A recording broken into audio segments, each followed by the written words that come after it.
আমাৰ ভাৰতীয় জনতা পাৰ্টি আৰু আমাৰ অসম গণ পৰিষদৰ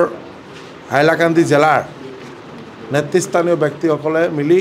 ইয়াত 1.5 ঘণ্টাৰ পৰ্যালোচনা হৈছে আৰু আপোনালোকে জানে যে আমাৰ ৰাজ্যিক স্তৰে আমাৰ এটা মিত্ৰজোঁটৰ চৰকাৰ চলি আছে মাননীয় মুখ্যমন্ত্ৰী ডক্টৰ হিমন্ত বিশ্ব শৰ্মা মহোদয়ৰ নেতৃত্বত আৰু চেণ্ট্ৰেল লেভেলো আমাৰ অসম গণ পৰিষদৰ লগত মিত্ৰতা আছে যাৰ কাৰণে এইবাৰ যেটো আমাৰ পঞ্চায়ত নিৰ্বাচনে আমাৰ গোটেই অসমত অসম গণ পৰিষদ আৰু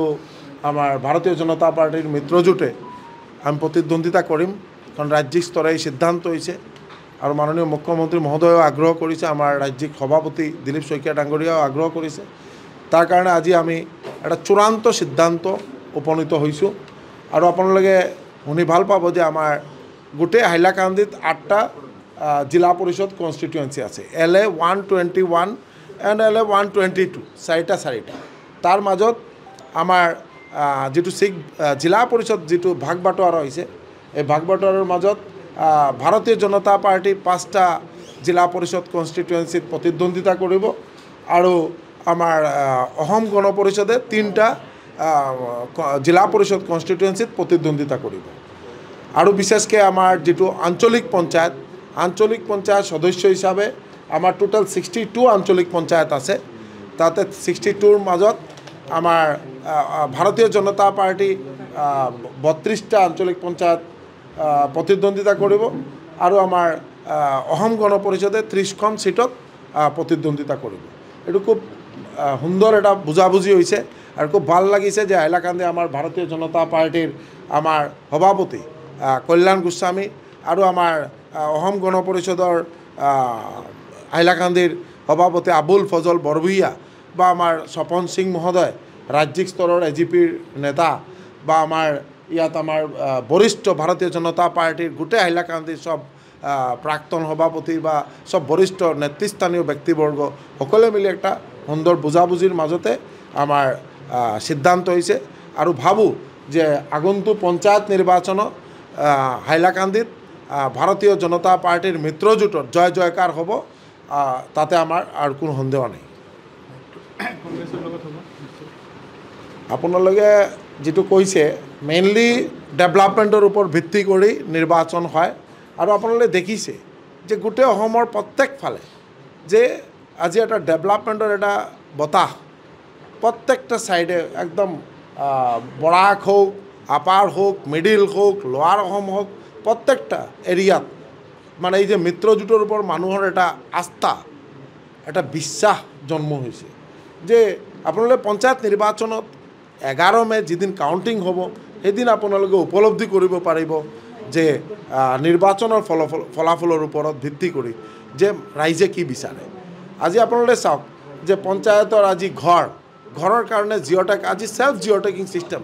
মাননীয় মুখ্যমন্ত্ৰী ডক্টৰ হিমন্ত বিশ্ব শৰ্মা মহোদয়ে যে এইটো এটা ঐতিহাসিক পদক্ষেপ যে যিমান ডিপ্ৰাইভ হৈছিলে 2011ৰ সেন্সাসো তেওঁলোকৰ নাম কৰ্তন কৰা হৈছিল এই মানুহে আজি নিজৰ ঘৰ নিজে জিঅ'টেক কৰিব পাৰিব এইটো এটা ডাঙৰ সিদ্ধান্ত আৰু তেওঁলোকে কৰিছে এনেকুৱা প্ৰত্যেকটা ক্ষেত্ৰত যাতে মানুহে ভালকে মানে নিজৰ লাইফটো মানে লিড কৰিব পাৰে আজি পঢ়া শুনাৰ ক্ষেত্ৰত আপোনালোকে দেখিব যে আমাৰ ছাত্ৰীসকলে বিশেষকৈ নিযুত মইনা এই যে আঁচনি যেটো হাতত লোৱা হৈছে যে প্ৰত্যেকজন ছাত্ৰী নিজে ভালকে পঢ়ি নিজৰ ব্যৱস্থাত যাতে স্থিৰ হ'ব পাৰে এইটো এটা যে ডাঙৰ সিদ্ধান্ত আজি ড্ৰপ আউট ধীৰে ধীৰে বহুত কমিছে বিশেষকৈ আমাৰ হাইলাকান্দি বা আমাৰ শ্ৰীভূমি জিলা হোক বৰাক উপত্যকা হোক আপাৰ হোক লোৱাৰ প্ৰত্যেকটা ক্ষেত্ৰত শিক্ষাৰ যেটো এটা আজি এটা প্ৰভাৱ যে আমি এই যে মানৱ জীৱন এই পৃথিৱীত যে জন্মগ্ৰহণ কৰিছোঁ আৰু যে এজন মানুহ হিচাপে প্ৰতিষ্ঠা হ'ব লাগিলে যে আমাৰ ফাৰ্ষ্ট যেটো আমাৰ হ'ল শিক্ষা আৰু শিক্ষাৰ ক্ষেত্ৰত অসমত আজি প্ৰত্যেকটা এৰিয়াত যে একটা মাননীয় মুখ্যমন্ত্ৰীৰ নেতৃত্বত যি ব্যৱস্থা হাতত লোৱা হৈছে এটা এটা অত্যন্ত প্ৰশংসনীয় পদক্ষেপ আৰু প্ৰত্যেকটা ৰোড কমিউনিকেশ্যন হেল্থ সেক্টৰ প্ৰত্যেকটা সেক্টৰেই এটা আমূল পৰিৱৰ্তন হৈছে এই কাৰণে আমি ভাবো যে এই যে এইবাৰৰ পঞ্চায়ত নিৰ্বাচন